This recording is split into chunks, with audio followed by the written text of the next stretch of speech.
Hinamon ng MMDA Traffic Constable na si Saturnino Fabros ang nanakit sa kanyang motoristang si Robert Blair Carabuena na personal silang magharap matapos hindi dumating si Carabuena sa preliminary hearing ng kasong isinampalaban sa kanya kanina. May ulat on the spot si Steve Dailisan. Steve?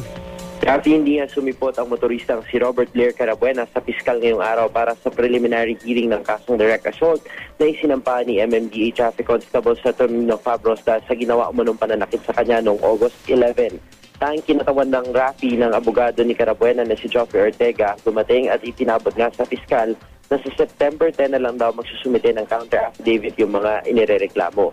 Sa urgent motion for extension ni Carabuena ay dinadahilan niya yung stress na dinanas nito nung pumunta ito sa tanggapan ng piskal noong August 23. Noong August 23 lang din daw Rafi nakakuha ng kopya ng joint affidavit na naglalaman ng karagdagang alegasyon mula sa karagdagang testigo at nagrereklamo. Ayon nga sa staff ni Attorney Cesar Ortega, ay hindi rin daw nakarating ang abogado dahil may inaasikaso pa ito. Maliban doon, ay tumanggi na siyang magbigay ng pahayag. Ayon naman kay Attorney Victor Nunez, abogado ni Fabros, wala naman daw masama sa hindi pagsipot ni Carabuena dahil parte naman daw ito ng proseso.